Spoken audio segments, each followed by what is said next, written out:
Bapak, Ibu, dan Saudara dikasih oleh Tuhan. Sungguh kita mengucap syukur kalau hari ini kita boleh memasuki minggu yang baru. Mari kita akan melanjutkan pembacaan firman Tuhan dari kitab 1 Tawarikh pasal 13. Demikian. Daud berunding dengan pemimpin-pemimpin pasukan 1000 dan pasukan 100 dan dengan semua pemuka.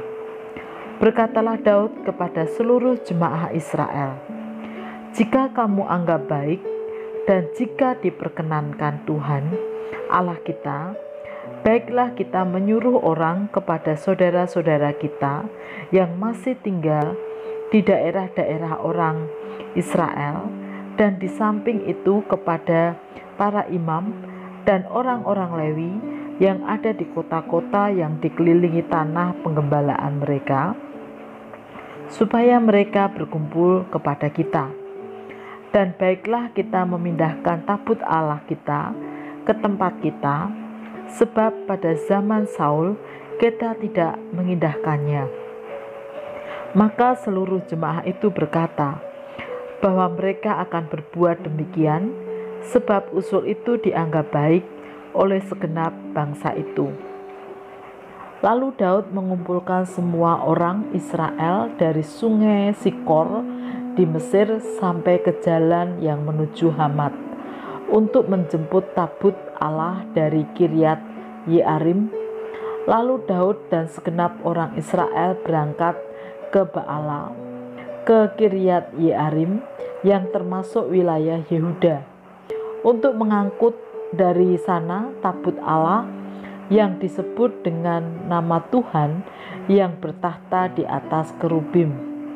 Mereka menaikkan tabut Allah itu ke dalam kereta yang baru dari rumah Abinadab, sedang Usa dan Ahio mengantarkan kereta itu.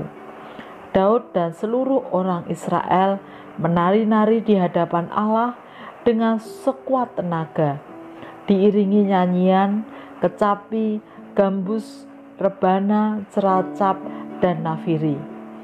Ketika mereka sampai ke tempat penggirikan Kidon, maka Usa mengulurkan tangannya memegang tabut itu karena lembu-lembu itu tergelincir. Maka bangkitlah murka Tuhan terhadap Usa, lalu ia membunuh dia, oleh karena Usa telah mengulurkan tangannya kepada tabut itu. Ia mati di sana di hadapan Allah. Daud menjadi marah karena Tuhan telah menyambar Usa demikian hebatnya. Maka tempat itu disebut orang Peres Usa sampai sekarang. Pada waktu itu Daud menjadi takut kepada Allah, lalu katanya, "Bagaimanakah aku dapat membawa tabut Allah itu ke tempatku?" Sebab itu Daud tidak mau memindahkan tabut itu ke tempatnya, ke kota Daud. Tetapi Daud menyimpang dan membawanya ke rumah Obed-Edom, orang Gad itu. 3 bulan lamanya tabut Allah itu tinggal pada keluarga Obed-Edom di rumahnya. Dan Tuhan memberkati keluarga Obed-Edom dan segala yang dipunyainya. Bapak, Ibu, dan Saudara yang dikasih oleh Tuhan, tabut Tuhan atau tabut perjanjian adalah sebuah peti yang dibuat secara khusus yang berisi tentang hukum Taurat atau 10 perintah Allah yang diberikan oleh Tuhan melalui Nabi Musa. Bagi umat Israel, tabut Tuhan menjadi sangat penting karena sebagai tanda perjanjian Tuhan dengan umat Israel. Oleh karena itu, mereka harus benar-benar menjaga dan menghormatinya dimanapun tabut itu dipindahkan atau dibawa. Pada waktu pemindahan tabut Tuhan yang dilakukan oleh Daud dan seluruh rakyatnya menuju Kiryat Yearim, Daud dan seluruh rakyat bergembira dan mengiringi pemindahan tabut tersebut dengan nyanyian, tari-tarian, musik yang begitu luar biasa.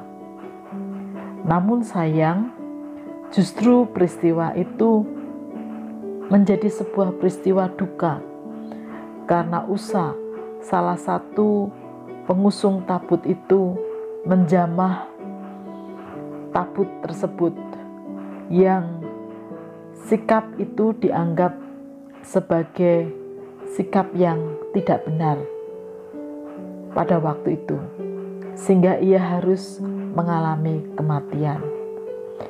Daud pun akhirnya takut dan menunda pemindahan tabut tersebut.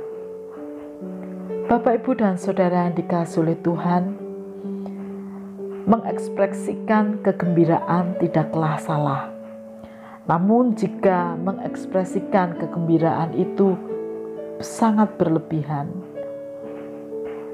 maka perlu diwaspadai, karena justru jika berlebihan bisa mendatangkan hal yang tidak baik. Orang bisa lupa untuk menjaga sikap. Oleh karena itu, kiranya kita belajar mengekspresikan kegembiraan kita dengan sewajarnya. Bapak, Ibu, dan Saudara yang dikasihi oleh Tuhan, jikalau tabut Tuhan atau firman Tuhan pada waktu itu begitu dihargai, bukan bermaksud untuk menggantikan peran Allah, tetapi sebagai bentuk penghormatan akan karya Allah. Bagaimanakah dengan kita sekarang ini? Ada Alkitab yang adalah firman Allah yang Tuhan berikan kepada kita sebagai umat. Bagaimanakah sikap kita terhadap firman Allah atau Alkitab itu? Apakah kita menghargainya? Tentu menghargai bukan berarti mendewakan atau diperlakukan seolah-olah barang yang tidak atau dijaga tidak boleh dijamah, melainkan menghargai firman Tuhan berarti membacanya, merenungkannya, dan melakukannya setiap hari sesuai dengan kehendak Tuhan, sehingga firman itu sungguh-sungguh hidup di dalam kehidupan kita. Mari kita berdoa. Tuhan Yesus, terima kasih. Kami sangat bersyukur Engkau memberikan Alkitab yang adalah firman-Mu. Ajarkan kepada kami untuk mensyukuri firman itu dengan cara menghargainya, yaitu membaca, merenungkan, dan melakukannya dalam praktek hidup sehari-hari. Di dalam nama Tuhan Yesus kami berdoa.